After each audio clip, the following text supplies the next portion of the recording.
आप सभी को मेरा नमस्कार। स्वागत करता हूं फिर से आप लोगों को आपके अपने चैनल एचएस गुरु में। मैं हूं आपका फ्रेंड एम विश्वकर्मा। तो चलिए शुरू करते हैं आज की वीडियो को और समझते हैं आज के टॉपिक को। तो आज का जो हमारा टॉपिक होने वाला what is work at height, hazard and precaution during work at height. तो एक यहाँ पे हमारा यूनिवर्सल डेफिनेशन है। When we are working above 1.8 metre is called work at height। जब हम किसी भी एक 1.8 मीटर के ऊपर काम करते हैं तो वहां पे हमें वर्क एट हाइट कंसीडर किया जाता है, उसे वर्क एट हाइट कहा जाता है। और सेकंड फार्मूला क्या होता है? Height work involve working at any elevated where there is a risk of falling even if it not just a few feet from above ground. मतलब इसका मतलब क्या होता है कि जैसे हम ऐसा कोई हाइट पे, एक सर्टेन हाइट पे काम करते हैं, जैसे 1 फीट हो गया, 2 फीट हो गया, जहाँ पे हम लोगों को गिरने के चांसेस रहते हैं, उसे वर्क एट हाइट कहा जाता है। जैसे कि मान लीजिए हम किसी फ्लोर पे काम कर रहे हैं, उसके बगल में कोई एग्जावेटेड पीढ़ एग्जावेटेड खड्डा है, तो हम लोग को वहाँ पे क्या चाहिए? रेलिंग चाहिए। जैसे हम किसी टेबल पे चढ़ के काम कर रहे हैं, किसी स्टूल पे काम कर रहे हैं, तो वहाँ पे क्या होना चाहिए? टो गार्ड्स होना चाहिए। जैसे हमको किसी प्लेटफॉर्म पे जाना है, प्लेटफॉर्म स्टेप टाइप लेडर्स पे, तो वहाँ भी हमको क्या होना चाहिए? प्रॉपरली टो गार्ड होने चाहिए।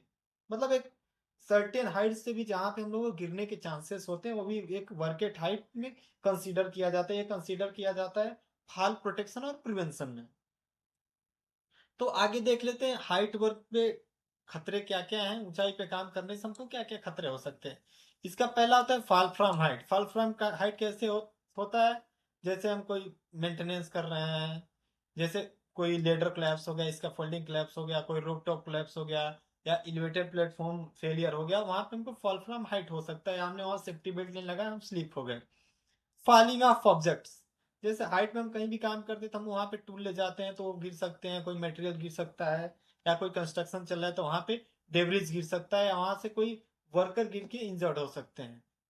उसके बाद होता है अनस्टेबल प्लेटफॉर्म। अनस्टेबल प्लेटफॉर्म क्या होता है? जैसे फ्रेजाइल और वीक रूप। फ्रेजाइल और वीक रूप क्या होता है? जैसे हम किसी भी छत पे, नाजुक छत पे काम करते हैं, उसको फ्रेजाइल रूप बोलते हैं। उसके बाद आ जाएगा अनस्टेबल स्कैफोल्डिंग। हमने कोई स्कैफोल्डिंग बना, उसे प्रॉपरली नहीं बना और आदमी चढ़ गया काम करने, तो अनस्टेबल होता है। Improperly placed ladder can collapse. जैसे हम कहीं भी लेडर लगा रहे हैं, उसको हम 1:4 फॉलो नहीं कर रहे हैं, तो वहां पर भी हम गिर सकते हैं। जैसे लेडर लगा रहे हैं, कोई नीचे पकड़ने वाला ना रहे, कोई अटेंडेंट ना रहे, तो वहां भी गिर सकते हैं। फिर उसके बाद वेदर कंडीशन। वेदर कंडीशन में एक हजार्ड है। जैसे हम हाइट पे विंड एरिया में काम कर रहे हैं, रेनी एरिया में काम कर रहे हैं, या कहीं पे आइस गिरा वहां पे काम कर रहे हैं, ये क्या होता है? हम वहां पे स्लिप होने के और विजिबिलिटी के और वो एयर के फोर्स से हम गिर सकते हैं। फिर होता है poor edge protection. Poor edge protection भी एक हजार। इसमें क्या है? लैक ऑफ गार्ड रेल और toe board, increment of fall risk. जैसे हम कहीं पर भी काम कर रहे हैं, जैसे मैंने आपको बताया किसी खड्डे के बगल में काम कर रहे हैं, तो वहां पे गार्ड रेल नहीं है, टो गार्ड नहीं है, तो वहां से भी हम गिर सकते हैं। Incorrect use of equipment. जैसे हम मेंटेनेंस के लिए लेडर यूज कर रहे हैं, उसको प्रॉपरली, सॉरी, हमने लेडर्स को पुअर मेंटेन किया, लिफ्ट को पुअर मेंटेन किया, सेफ्टी बेल्ट को प्रॉपरली नहीं लगाया, सेफ्टी बेल्ट को नहीं किया, तो भी एक हजार्ड हो सकता है। फिर उसके बाद lack of training and awareness. जैसे कोई वर्कर है, उसको हाइट वर्क के बारे में नहीं पता, उस वर्कर को उस हाइट वर्क की ट्रेनिंग ना दी गई हो, उसका इंडक्शन ना हुआ, उसका वर्टिगो टेस्ट ना हुआ, तो वहां पर भी खतरे हो सकते हैं। दोस्तों अभी हमने देखा ऊंचाई पे काम करने के क्या क्या खतरे होते हैं। अब हम देखेंगे ऊंचाई पे काम करते समय हमको क्या क्या सावधानियां रखनी होती है। तो सबसे पहले ऊंचाई पे काम करते समय हमको वहाँ का रिस्क असेसमेंट करना है। रिस्क असेसमेंट में क्या करना है? किस टाइप का वर्क लोकेशन है, वहाँ पे किस टाइप का हजार्ड्स है, हम वहाँ पे किस टाइप का प्लेटफॉर्म यूज कर रहे हैं, किस टाइप का लेडर यूज कर रहे हैं। ओके। फिर उसके बाद आता था avoid working at height where possible. जैसे कई जगहों पे क्या होता है कि हमें ऊपर पेंटिंग करना हो, तो हमें एक बड़े लकड़े में या कोई स्टैंडर्ड टूल ला के हम वहाँ पे हाइट का पेंटिंग कर सकते हैं, या कुछ हाइट से नीचे लोअरिंग करना हो, तो कोई अदर इक्विपमेंट यूज करके हम लोअरिंग कर सकते हैं। तो मैक्सिमम हमको ये करना है कि हाइट पे काम करने के लिए हमको अवॉइड करना है। फिर उसके बाद आता है राइट इक्विपमेंट्स। राइट इक्विपमेंट्स में हमको क्या करना है? Choose appropriate access equipment. जैसे हमको जहाँ पे लेडर की जरूरत है, हमको लेडर यूज करना, जहाँ पे इसका फोल्डिंग जरूरत है वहाँ पे इसका फोल्डिंग यूज करना, जहाँ पे मोबाइल एलिवेटेड वर्किंग प्लेटफॉर्म की जरूरत है वहाँ पे mobile elevated working platform use करना। मोस्ट ऑफ जगहों पे अभी आजकल इंडस्ट्री में mobile elevated working platform use हो रहा है, क्योंकि हम कितना भी प्रिकॉशंस ले, लेडर के कुछ पार्ट्स मिसिंग रह जाते हैं, या इसका फोल्डिंग के कुछ पार्ट मिसिंग रह जाते हैं, या उसे प्रॉपरली लगाए ना जाते हैं, जिससे वर्कर ऊपर चढ़ के काम करने लगता है, जिससे हमको खतरा हो सकता है। तो सबसे पहले हम लोगों को राइट इक्विपमेंट चूज करना है। फिर उसके बाद क्या आता है, इंस्पेक्ट द इक्विपमेंट्स। तो हम जो भी इक्विपमेंट्स यूज कर रहे हैं, पर्सनल प्रोटेक्टिव इक्विपमेंट्स यूज कर रहे हैं, जो भी हम हाइट पे चढ़ने के लिए लेडर स्कैफोल्डिंग यूज कर रहे हैं, तो उसको प्रॉपर्ली इंस्पेक्ट होना चाहिए, उस पर टैग होना चाहिए। स्कैफोल्डिंग यूज कर रहे हैं तो उस पर प्रॉपर्ली ग्रीन टैग लगा होना चाहिए। फिर उसके बाद आता है इंस्टॉल फॉल प्रोटेक्शन।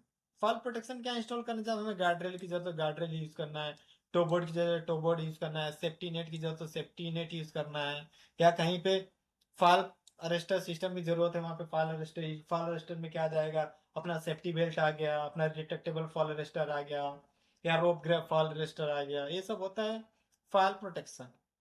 फिर उसके बाद आता है ensure proper training. Proper training में हम लोगों को क्या इंश्योर करना है कि हमारे जो भी वर्कर आ रहे हैं साइड पे, हमारे जो भी वर्कमेंस आ रहे हैं, उनकी प्रॉपरली ट्रेनिंग होनी चाहिए, प्रॉपरली इंडक्शन होना चाहिए, उन लोगों को प्रॉपरली हाइट फोबिया का टेस्ट होके, वर्टिगो टेस्ट होके वो काम पे लगने चाहिए। फिर उसके बाद आता है maintain clean area. Maintain clean area में क्या होता है, वर्क एरिया में क्या होता है, जैसे कि हम कुछ किसी भी इक्विपमेंट की यूज करते हैं, जैसे सीजर लिफ्ट यूज करें, उसके अंदर बास्केट के अंदर डेबरीज है वो हमें गिरने का खतरा बना सकता है। इसके फोल्डिंग यूज करें, वहां पे कोई इक्विपमेंट रखा हुआ भी गिर सकते हैं। फिर उसका use signages and water barriers. Signages और वाटर बैरियर्स यूज करना बहुत ही जरूरी है, क्योंकि हम जब हाइट पे काम करते हैं तो वहां से कुछ मटेरियल गिरने के चांसेस रहते हैं, इक्विपमेंट कोलैप्स होने के चांसेस रहते हैं, या कोई अनऑथराइज पर्सन आके उस पर चलने लगा, या अनऑथराइज पर्सन आके जैसे इसका फोल्डिंग नीचे से हिलाने लगा, तो उसमें हम लोग को प्रॉब्लम हो सकता है। इसलिए हमें वहां पे working at height, height work in progress का साइन बोर्ड लगा के एरिया को प्रॉपरली बैरिकेड्स कर देना है। फिर उसके बाद मॉनिटर वेदर कंडीशन। जैसे वेदर कंडीशंस में क्या होता है, जैसे हम ओपन एरिया में काम कर रहे हैं, वहां पे तेज हवा चल रही है, बारिश आ रहा है, तो उस समय हम लोगों को अपना वर्क पोस्टपोन कर देना है और उसमें हम लोग को काम नहीं करना है। फिर अपना 10th पॉइंट आ गया सुपरविजन है रेस्क्यू प्लान। हम इतना सब देने के बाद, इतना सब करने के बाद हम देखिए, वर्कमैन क्या है, गलती कहीं ना कहीं वर्कमैन गलती करता है, तो उसको ट्रेन करने के लिए, उसको बताने के लिए कंटिन्यू सुपरविजन वहां पे होना चाहिए, और एक हमारे पास dedicated properly approved rescue plan होना चाहिए कि इन केस ऑफ इमरजेंसी में हमको पर्सन्स को कैसे रेस्क्यू करना है। कि रहे आज के हाइट वर्क के डेफिनेशन, हजार्ड्स और प्रिकॉशन। आशा करता हूँ कि आप लोगों की वीडियो समझ में आया होगा, वीडियो अच्छा लगा होगा। अगर वीडियो अच्छा लगा है तो चैनल को सब्सक्राइब कीजिए, वीडियो को लाइक कीजिए। तो चलिए मिलते हैं आप लोगों के नए वीडियो में एक इंटरेस्टिंग टॉपिक के साथ। तो मिल